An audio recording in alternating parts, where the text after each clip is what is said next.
I was speaking to a group of about 300 kids, ages 6 to 8, at a children's museum.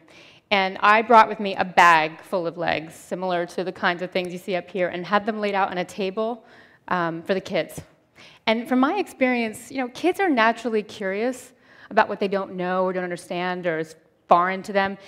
They only learn to be frightened of those differences when an adult influences them to behave that way and maybe censors that natural curiosity or reins in the question asking in the hopes of them being polite little kids. So, I just pictured a first grade teacher out in the lobby with these unruly kids saying, "Now, whatever you do, don't stare at her legs." When, of course, that's the point. That's why I was there. I wanted to invite them to look and explore. So I made a deal with the adults that the kids could come in without any adults for 2 minutes on their own. So the doors open, the kids descend on this table of legs, and they are poking and prodding, and they're wiggling toes, and they're trying to put their full weight on the sprinting leg to see what happens with that. And I said, "Kids, really quickly, I woke up this morning, I decided I wanted to be able to jump over a house. Nothing too big, 2 or 3 stories, but if you could think of any animal, any superhero, any cartoon character, anything you can dream up right now, what kind of legs would you build me?" And immediately, a voice shouted, "Kangaroo! No, no, no, it should be a frog. No, it should be Go-Go Gadget. No, no, no, it should be The Incredibles," and other things that I aren't familiar with. And then one 8-year-old said, "Hey, why wouldn't you want to fly, too?" And the whole room, including me, was like, "Yeah." And just like that, I went from being a woman that these kids would have been trained to see as disabled to somebody who had potential that their bodies didn't have yet, somebody that might even be super abled. It's interesting. So some of you actually saw me at TED 11 years ago, and there's been a lot of talk about how life-changing this conference is for both speakers and attendees, and I am no exception. TED literally was the launch pad to the next decade of my life's exploration. At the time, the legs I presented were groundbreaking in prosthetics. I had woven carbon fiber sprinting legs modeled after the hind leg of a cheetah, which you may have seen on stage yesterday, and also these very lifelike, intrinsically painted silicone legs. So at the time, it was my opportunity to put a call out to innovators outside the traditional medical prosthetic community to come bring their talent to the science and to the art of building legs, so that we can stop compartmentalizing form, function, and aesthetic and assigning them different values. Well, lucky for me, a lot of people answered that call. And the journey started, funny enough, with a TED conference attendee, Chi Perlman, who hopefully is in the audience somewhere today. She was the editor then of a magazine called ID, and she gave me a cover story. This started an incredible journey. Curious encounters were happening to me at the time. I've been accepting numerous invitations to speak on the design of the cheetah legs around the world, and people would come up to me after the conference, after my talk, men and women, and the conversation would go something like this.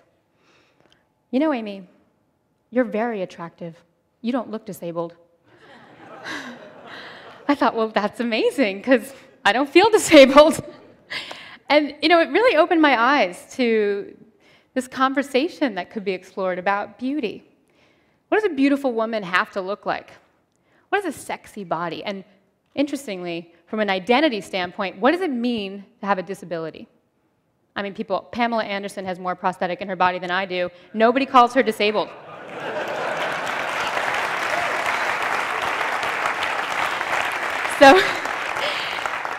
So this magazine, through the hands of graphic designer Peter Saville, went to fashion designer Alexander McQueen and photographer Nick Knight, who were also interested in exploring that conversation. So 3 months after TED, I found myself on a plane to London doing my first fashion shoot, which resulted in this cover, Fashion Able.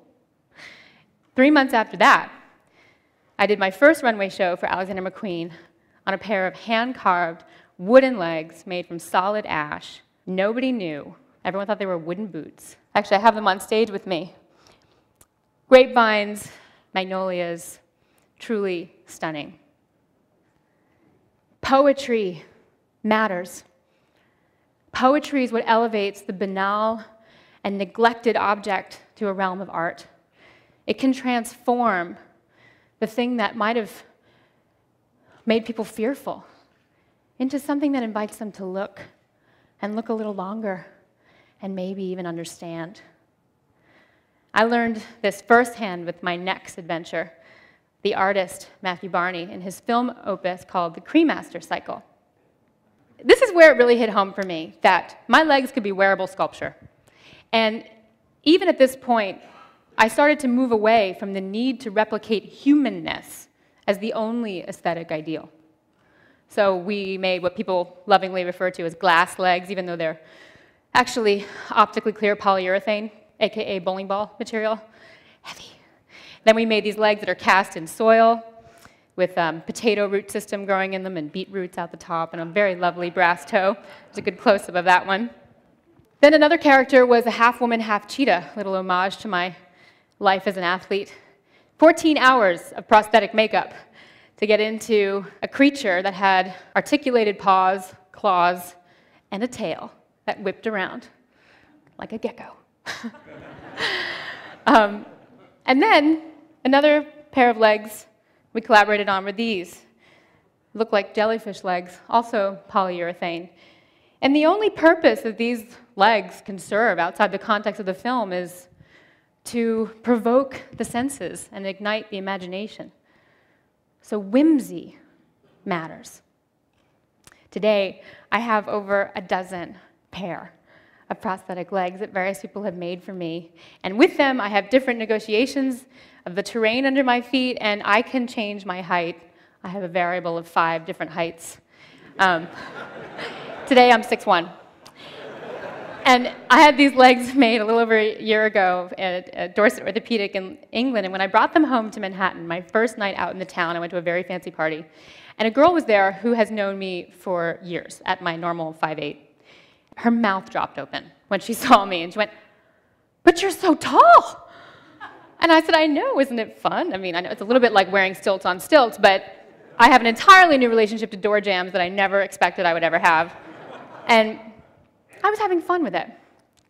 And she looked at me and she said, "But Aimee, that's not fair."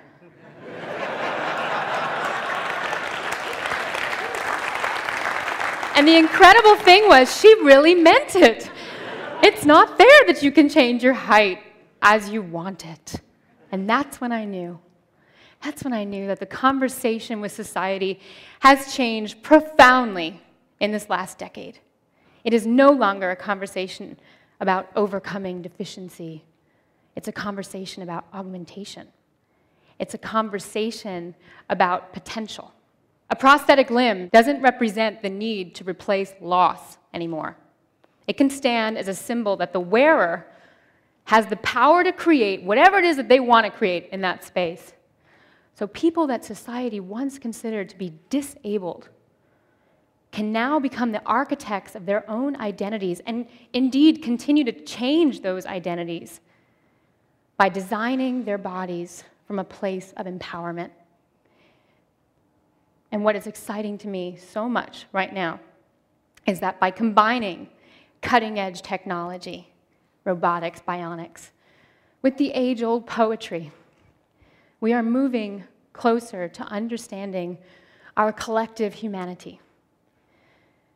I think that if we want to discover the full potential in our humanity, we need to celebrate those heartbreaking strengths and those glorious disabilities that we all have. I think of Shakespeare's Shylock. "If you prick us, do we not bleed? And if you tickle us, do we not laugh?" It is our humanity and all the potential within it that makes us beautiful. Thank you.